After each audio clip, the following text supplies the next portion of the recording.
My mom came to India with us. That's Rhoda Mystery. Then the next one is going to be at Dara and Amrit's house. And here she is right here at her home. That's her favorite chair. That's her favorite turtle in the yard. And this, I believe, is Brook Green. We love to go to Brook Green and see all the flowers together. And here she is again at Brook Green with the local azaleas in the background. You And notice, Richard, two shots, one with a smaller smile and there's one with a beaming Yeah, smile. she does that. She does that. And here she is. You just did it again, like you said. And I think when she's more serious, it's because it's not easy being 94. I'm not kidding. You know, it was a little bit getting to be a burden after a while. And so I'm so glad she's at peace now. And here they just really started a brand new relationship that didn't get to last as long as we wish. This is lovely. Yeah.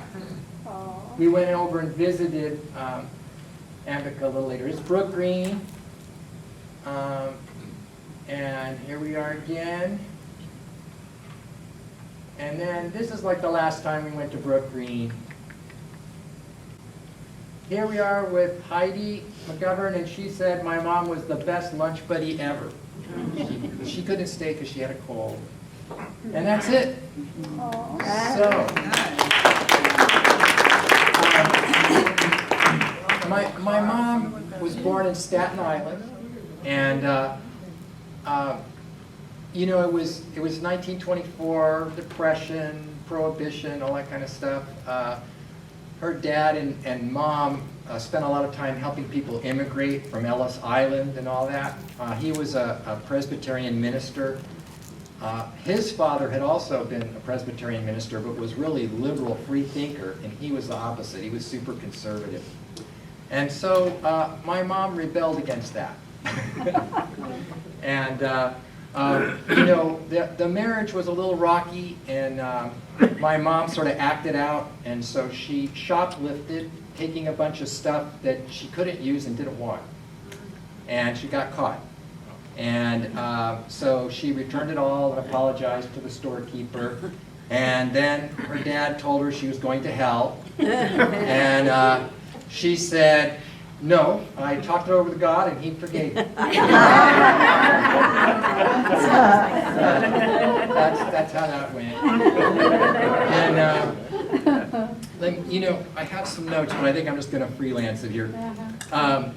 Anyway, so after the divorce, they moved back to Texas, where my mom's family was. And they moved to Galveston, and she and her brother spent hours walking along the seawall looking at tide pools. And by this time, he was a super brainiac, and he was deep into like relativity and all kinds of science. And she tried to understand what he was talking about really hard. You know, they were very, very close. And so, unfortunately, you know, when they sort of went off to school, she went to nurses training, and it was rather rough because they didn't have the drugs to stop the pain that we have now, and she had to take care of people dying of cancer and all that. It was pretty rough. And so there was a big scandal. Some doctors were doing criminal activity, and she and a bunch of students were protesting it, and basically the administration wanted to get rid of them, so they told them all that they didn't have passing grades, which turned out not to be true. My mom had great grades. And she was taking her finals, and she had been spending a lot of time with her brother, who was depressed, and he ended his life. And it was a very hard time she went through. Anyway, at some point after that, things, you know, the war and everything, she made an attempt on her own life, and she felt like God just gathered her in his arms and said, how foolish, you know, I forgive you. So she had a very long-term poetic relationship with God. And what she said was that she was just taking notes on experiences that she was having. And I have a lot of the poetry over there. You can look at a little bit of it later. And we have 2 of her books for sale for $10 if you'd like. But the thing is that she found later is that she wasn't having just one experience. She was having multiple experiences all at the same time. There were mystical, spiritual experiences, and so it was hard to tease out the different parts and all that. Anyway, so she had this tremendous connection with God, and at as Bill Ramsey pointed out at the cremation, she seemed to be living 2 lives. Like the ordinary life, where she was very cheerful and loving and generous, and just lived, kind of an amazing long life. And then there was this sort of mystical, poetic, and sometimes she'd be in one and then drifting to the other, as you're talking to her, whatever have you. So, when I first got interested in Baba, she was concerned, is this a cult or some kind of nonsense? So she read the discourses and decided that Baba was definitely okay. And then I think she was still a Baba liker when she took her first trip to India. She had several experiences of Baba taking on the suffering of the world, which were very profound, and she could hardly bear the feeling. I think she had some here on the center and also in India like that. And, it was difficult because she had this relationship so intimate with God from her insides, and to have anything like Baba show up from the outside, it was hard to bridge the two. But when Charlie Mills decided to close down his studio that's over there by Margarita Restaurant, he was selling some of his really wonderful paintings inexpensively, and my mom bought one, and it just came alive to her, and that was where she became a Baba lover. And for just a really long time, every time I would leave her house, because I spent a lot of time each day with her, she would say, that she loved me, and then the last thing is she'd say, Jai Baba. So, and there's some poems that she wrote to Baba and Mani over there. It's a challenging thing. You may not have enough time to really soak it in now, but you can see some of the beautiful dot drawings that she does of the light and everything. I'm going to open up the mic now for people to just share their own experiences, and I just love to hear it. So please, who'd like to go first? Do you want to go first, Dorothy? Yeah. I do. She was rather mystical, like you say, and she did have a mystical experience of Judas. Whenever he was supposedly betraying Jesus. But she said he was misunderstood. And she really felt like Judas really loved Jesus. So I remember her telling me that. There's other times whenever I would, let's say, Kitty Davies' birthday, even though Kitty was not alive at that time, at the center, we would have this outside the original kitchen, and we would have bring our own food and have a little picnic. So I remember one time she was sitting next to me, and she said, "Don't you feel Baba sitting between us?" And she was to my right, and of course Baba would have been she was to my left. Anyway, at first I said no, because I kind of denied those feelings. And then later I said, I really did. And I could feel Baba between us. And she said, a lot of people say, no, you can't have that. That's not true. You're just imagining things. But anyway, she had that feeling. Then, let's see, I'm sure I'm missing something. Whenever she was in the hospital and I went to visit her in the hospital, I only visited her one time. I called a couple of times, but couldn't see her then.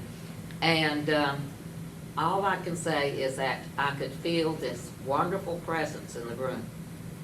And it was just beautiful. And later on, Bob Underwood came to the room, and he was there briefly, and he said he could feel that too. He had told him at one time, not the hospital visit, that she was ready to go or to pass on. And now he's also said that he felt the same loving presence, and he said she's a saint. So anyway, that was his assessment. And so let's see, there were some other stories too. I was kind of, if we went to Bay Naturals, you know, I had to, together, I had to be careful that she, you know, if I wanted something, going to get something, she would try to jump up and go get it, and I was afraid she'd fall, because she'd go so fast, you know, bump into something, and so I would yell at her, no, real fast, because I didn't want her to fall. Another thing, whenever we went to vote, sometimes she would go ride in the car, because you could go in and get it, brought it out to me. Sometimes I went in, sometimes I didn't. And so we would be sitting in the car, and they bring the things out for us to vote. She'd vote for one candidate, and I vote for the other. So anyway, I thought that was very sweet. And I will tell you briefly about a dream I had. I saw sitting outside of a mosque, and this kind of relates to that. I saw two people sitting in front of me, sitting on the ledge, and one was dressed in Arabic garb, and the other was dressed in white. I don't know how much it was white, whether it was just a white shirt or what. And I remember thinking, you know, it doesn't matter if we got all our facts straight, that we can get along. So anyway, so that was kind of the way she was, and she definitely loved animals and so forth and so on. I'm sure there's something I'm missing, but I'll pass this to somebody else. I'll just pass it along, but Mary was a wonderful light, I'll tell you that. That's all whenever I saw her, she lit up my life. Mary Ward was so enveloped in creative mystic vapors, as it were, that it seems to me she became imbued as a kind of universal muse. And wherever she went, and wherever she put her attention and a remarkable listening ability to, they seem to be invested with the very nature and aspect of the universal muse. She was not only a muse, but she was also rather amusing. So she had both aspects going at once. She was in some altered state, clearly. What exactly the nature of that state was, I couldn't locate it necessarily in God Speaks, but I'm sure it was somewhere there, although where, I don't know. She was must-like, and the thing I found most special about her is the degree to which she could give over her attention. Whenever I was with her and she looked at me and listened to me, I felt she was listening to me with almost her entire being, an experience which I only had in an even greater degree with Myra, because the ability of another human being to put aside their own internal distractions and focus entirely upon the other that is they're engaged with is a remarkable and unusual ability, one that Mayor Baba had in absolute totality. Those who met Baba often remarked how fully attended to they felt by him. Now, Mary certainly wasn't God realized, at least I think she wasn't, but she was a woman who was, as all are saying, was invested in some altered state of being, had been apparently since birth, maybe many lifetimes. And she was fun, she was magic, she was whimsical, she loved the beauty of nature and creativity, and she was infectious. Whatever she had, she infected others with it, and thank God for that. I got to know Mary basically through assisting her when Richard and Mayan would take off for India or Israel. And there was a routine of places she liked to go or needed to go. And we discovered we were both PKs. Do people here know what PKs are? Preacher Preacher's kids. So we had that in common. Talk closer, a little closer. Yeah. Oh, thank you, okay. As Ira was pointing out, she liked to engage in conversation very much, and she had strong feelings and opinions that she would share forthrightly. but she would truly want to know yours as well. And even more importantly, if she didn't know or wanted to know more, she wanted to know what Baba said on the subject. And she had her connection with Baba for sure, and still maintained her connection with Jesus as far as I could tell, which was lovely. I think she made 2 pilgrimages, is that correct? Yeah. Okay. And one of the things about her that always struck me was that wonderful laugh of hers. That will always stick with me. And she also, I'll just finish by saying she was a practitioner of what Baba called a divine art. And he said this divine art had 3 parts to it. Be cheerful in deed and word and in appearance, Baba said. Most of all in appearance. It is a divine art to look cheerful. It helps others. I only had the privilege of really knowing Mary in the past year and getting together with Richard and Mayan and Mary. We like going out for lunches. And of course Mary and Bill liked talking because they shared their interest in poetry, and that was always really sweet to hear them talk about that. And mostly at the lunches, Mary was, kind of quiet. She'd interject some things, but when I saw her in the hospital, that was a different story. And I got the delight of hearing her tell stories about her life. And the first day I was with her, and I didn't really share this with you, it's probably why I don't remember the stories that well. Baba was so much in that room, and I was feeling so much joy that it was hard to focus on the stories. But I know she talked about having been a teacher and taught at, Indian children, American Indian. And it was what, Navajo? Navajo, Zuni, and Pueblo. Navajo, Zuni, and Pueblo. Thank you. And she really became very trusted by the families of these children because she showed an extraordinary interest in them. And she knew if they needed some clothing, and she would just buy things for them. Or if they weren't well, I think she talked to the families about them. So it sounded like she gave her all, her 100%.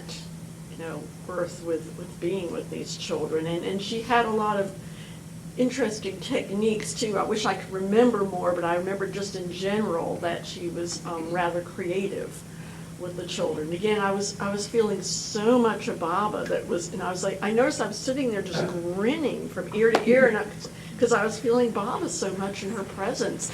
And what was really lovely about her at the time, she had this scarf draped around her head, and I had a flashback of being with her in Israel some other time. And it's like, oh, I think that we knew each other somehow back then, and because we definitely had a connection in our love for Jesus.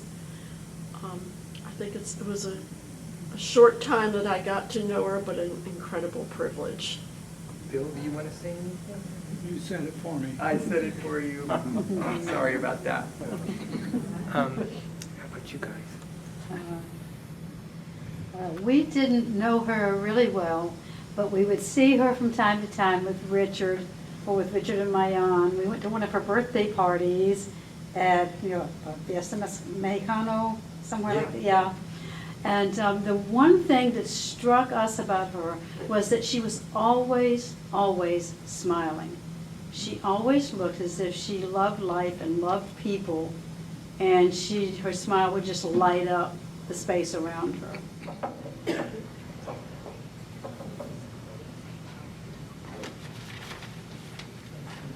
Talking about Mary being a little much-like, I just realized I got my top on inside out. That could be maybe my vision when I'm not wearing my glasses. Anyway. It's reversible. I hope so.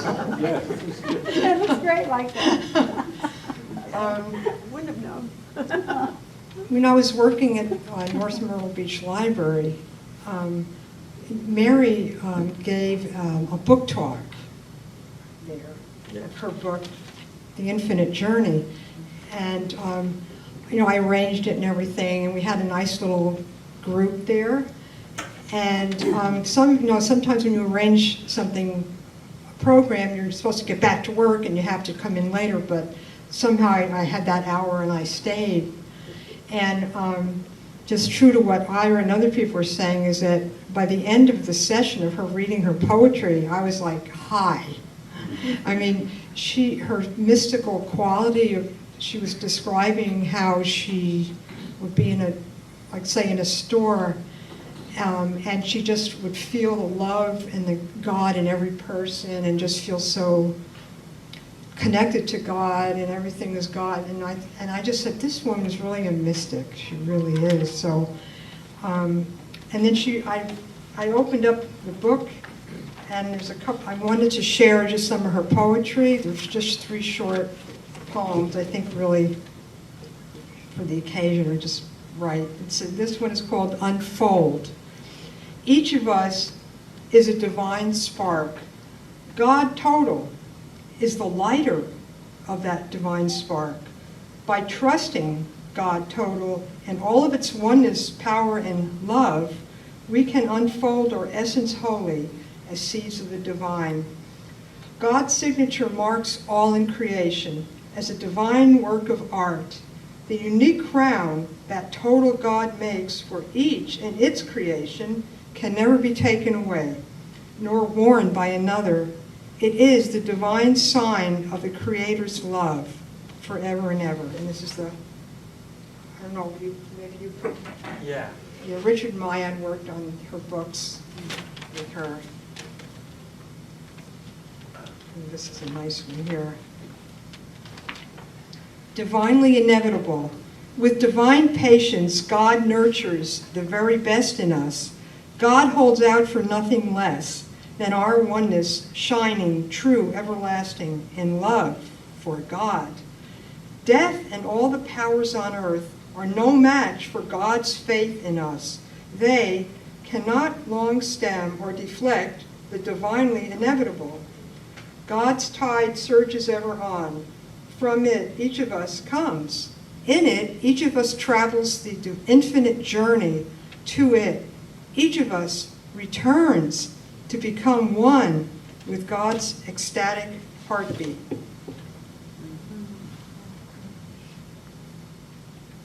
There's another one in here. Let's see if I found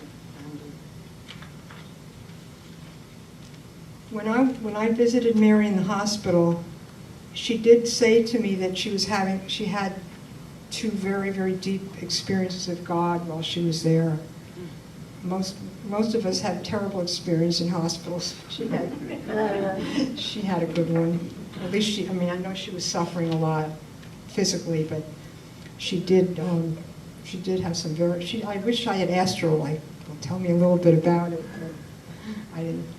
And one thing I remember is that, is that Mary would write poetry for her friends and other, occasionally. And I know that when her poetry, when you read it, she saw the light behind our flawed personalities. She really did see the light in us, and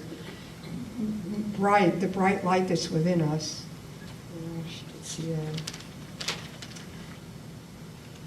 And Dorothy, I remember we were talking politics a little bit, and because she was very aware, totally aware. It's funny, a mixture of a person very mystical and also aware of what's going on in the world. And she said to me, well, I'm trying to work on Dorothy. your different vote, your different opinions of voting and stuff. I'm working on her.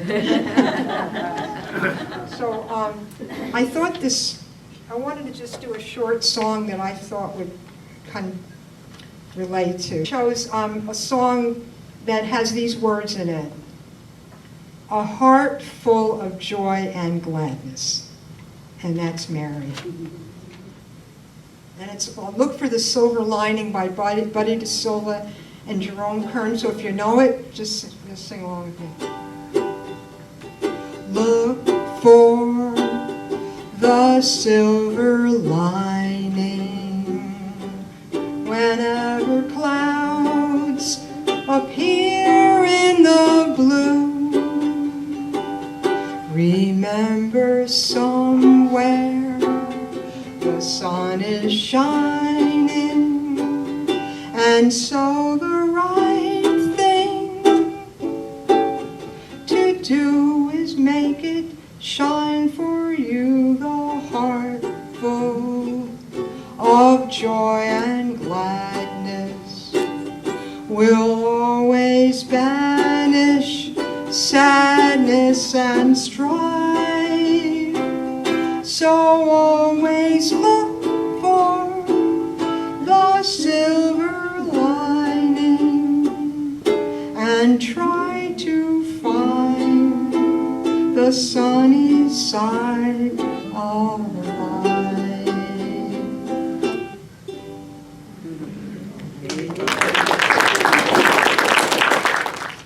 I used to be in Dilruba, and the three of them would walk in, and they always had a joke for me. You know, we would talk about different things, but they always had a joke, and it was kind of nice to laugh about. So, I don't know whether you've heard this one or not, but back in the days, I spent 14 years living in India. Back in the days, J. Paul Getty was the richest guy in the world. Couldn't count his money fast enough. So he said somebody said he had a direct phone line to God. So he runs around, sends the scouts out, and sure enough, on an obscure mountain in Japan, there's this guy who has a phone line to God, and you have to get up there. He says, "How much is it?" He said, million yen for 1 minute. Well, this minute is scratchy, and he's hard to be able to get the call off. He says, "Somebody got to do better than this." So he sends the scouts out again, and sure enough, in Israel, an obscure place on a mountain, there's this guy. So he goes up there, and he says, "Yeah, we have a direct phone line to God. It's £1,000,000, less cheaper than 1,000,000 yen." So he goes and he spends the money, and he gets on there, and he gets a little better call. He gets a couple of answers off, and the thing is a little clearer. He says, "Somebody got to have a better thing than that." So sent a scout out, and what do you know? There's a little hill in India outside of a strange little village, Amanagar, you know, out there. And there's a little old lady that always lives on that hill, and she has the phone line. So he goes up to her and he says, "Do you have a direct phone line to God?" I said, "Yeah, we got it." He says, "Good." He says, "How much is it?" 1 rupee. 1 rupee? How come so cheap? It says local call. Now, you know that woman on the hill was Monsari. Yes. And my mom, I'm sorry before I ever told it to anybody, by the way. my mom was there during the time Monsari was passing and had a very close connection with her. That was her second trip. So, Jay Baba. Everybody.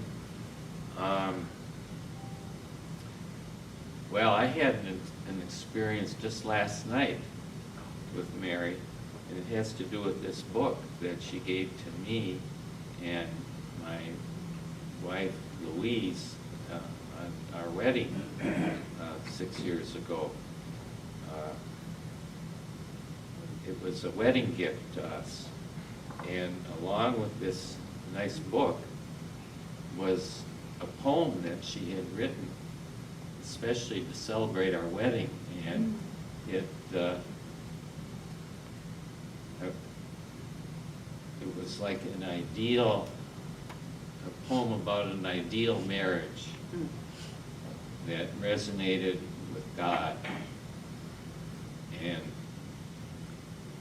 I hadn't seen it for years, and I thought, oh, what a wonderful vision of married life. And I thought, well, maybe in some future lifetimes we'll be able to realize that. And the very interesting thing about it was I hadn't seen it for years. And I've got all these books and music taped in my house. And I looked and looked and looked for it and thought, gee, if I could only find this, for tomorrow, for now. And I went through all my Baba things and all the Sufi and folk tale, this and that. Finally, I just said, well, I give up. And it was no sooner that I said that when my eyes lit. I mean, at the very instant that I said, I give up. And what that meant to me was that I don't have to do anything except just surrender to God. And the answer is there. It's like the answer to all my questions, all my needs is just surrender to God, to Bob. So I really looked for this too, and I really had given up. So anyway, looking through it a little bit, there's this really nice poem in here that I thought I would read. It's not that. Okay, thank you. It's not that long, but it has a lot in it. And it touched me when I read it yesterday. It's called God's Eyes, E-Y-E-S. The blue of night darkens to contrast the light of the stars, and the eyelids of God open to me. As I see into love, so unlike my own. It is a love that pulsates each created thing for the spiritual destinies that it is to be.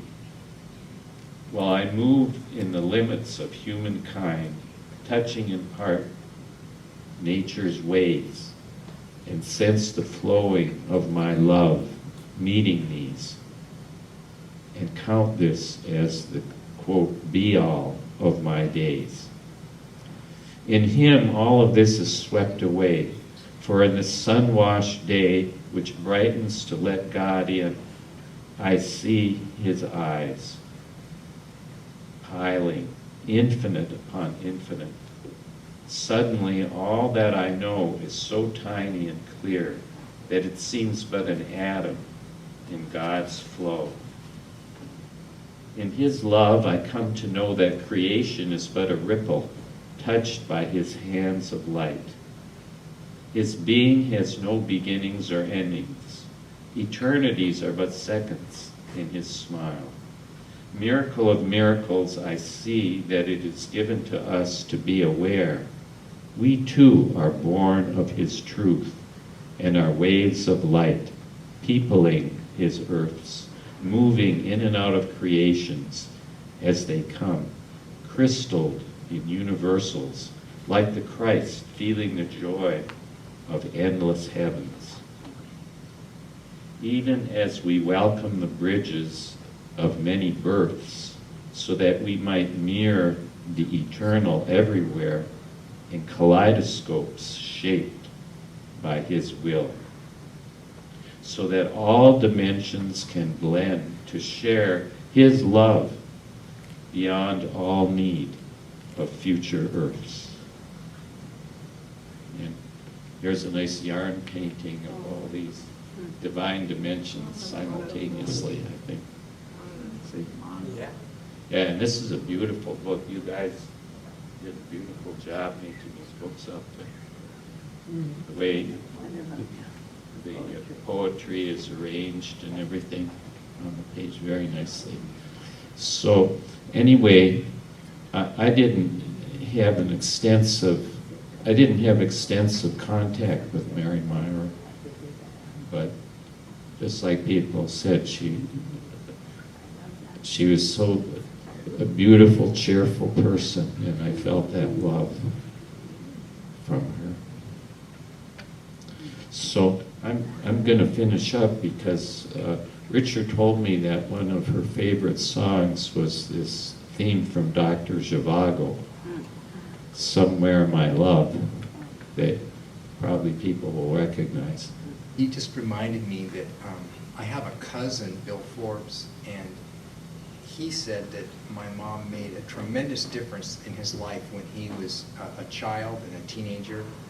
And he didn't realize that you could be a free thinker, you know, and it made all the difference. But one of the things that happened is that, you know, her family was in Texas, and my father's family was in South Carolina, Greenville, Spartanburg area. And so my cousin Bill asked her, you know, what are you doing living in California? And she said, well, I believe in reincarnation. And if you do that in the South, they think you're a bit odd. So I'd rather be here where I can, you know, it's no big thing. You know,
blessed to be her neighbor while I lived at Dorothy Cassidy's when I first moved back here and I was teaching at Coastal.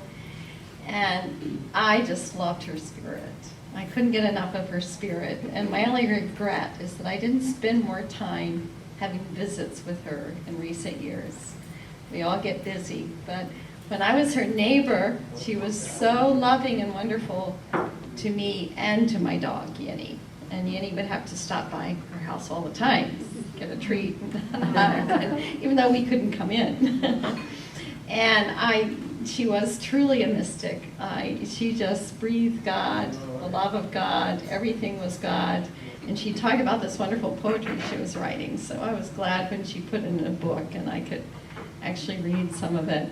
And we could talk about everything in the world, politics, God, creation, school teaching, you know, whatever. And she just was just such a loving, alive, beautiful, mystical spirit. And I just felt very, very blessed by knowing her.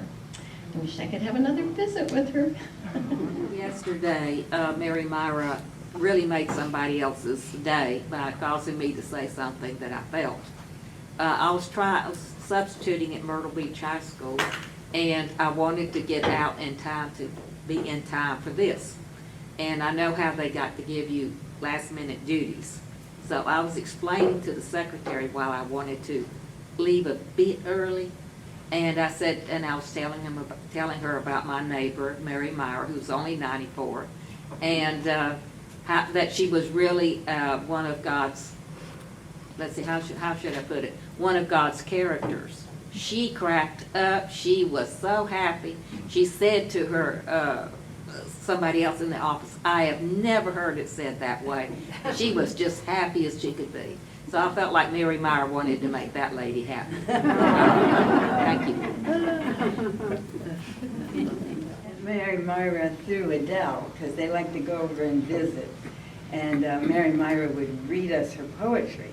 And, you know, Mary Myra had that special energy, and Adele had her own special energy, so it was really fun being around the two of them.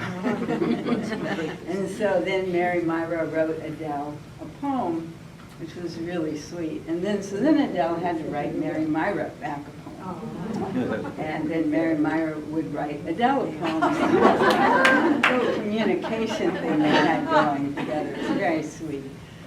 So, you know, the day after she passed, Jeff went in to rent a tool, and I don't know, I was waiting in the car and I was thinking of Mary Myra, and I wrote her a poem. It's not as good as Adele's and Mary Myra's, but I'm going to read it to you anyway.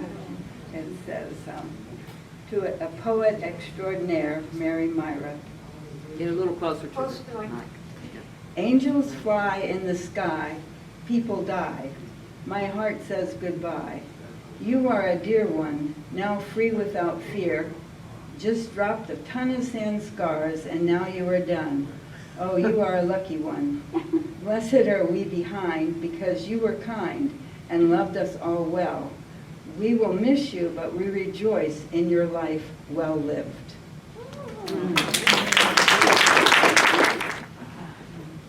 I always looked forward to seeing Mary, and sort of subliminally, I'd have this thought, and it's kind of coming clear to me that the thought would be, oh good, I'm going to get to be there because she's going to want to share some love.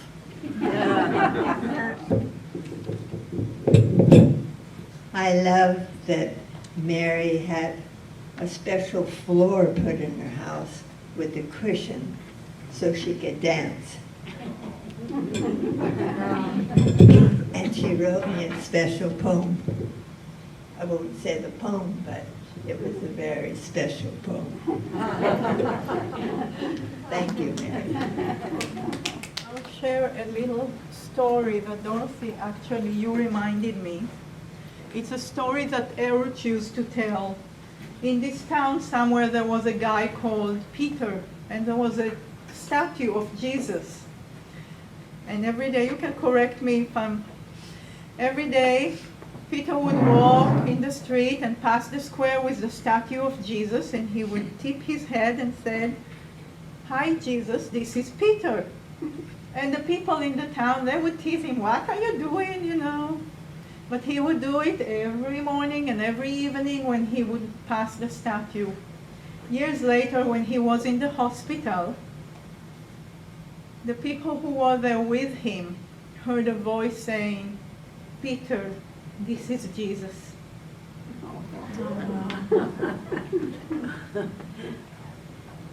I really want to thank you all for coming and celebrating my mom and her love for you all and her love for God, love for life. You know, Patty said something just a minute ago. She said, "Did your mom ever get mad?" And she basically didn't really get mad. She got upset with the news or whatever, but she didn't really get mad. But when she was early in the marriage, you know, my dad and her would get mad at each other sometimes, and they were both trying to chill out on the anger because they had it in their families and they're trying to move on. So when she'd get mad at my dad, he'd just start cracking up, and then pretty soon she would laugh, and they both laughed together, you know. And anyway, I didn't know how to do this, and you guys really made it possible. You know, I'm just stumbling along through these like the memorial and also the cremation ceremony, but your love when you come is just such a support to me, and really means a lot. So, I guess that's it. This is the wake, this is the party. You know, I'm so happy you're with God, Mom. You know, just go for it.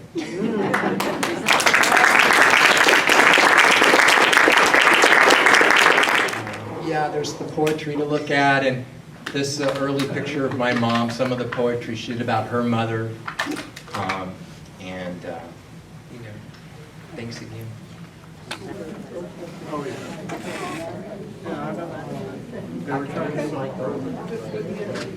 Because it's more important.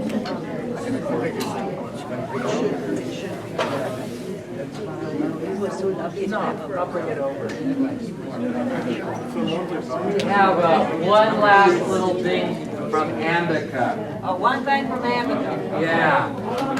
We had a wonderful time when we were together, whether it was at the Mexican restaurant or was it here? Yeah, here. And at my house, I was fortunate enough to have Mary Myra bless me and my house with her being, which was lovely. My first friend was Myra, the only Myra I ever knew. And this is Mary Myra, and I really loved her. Yeah. Thank you. You know, she was named after one of our relatives who lived in Texas in a dugout, you know, half-buried house, and often had very generous interactions with the Native Americans when they came. They were hungry, she would feed them, and they would leave game and other things at her door. And that wild woman is who my mom was named after, and she had a wild spirit too.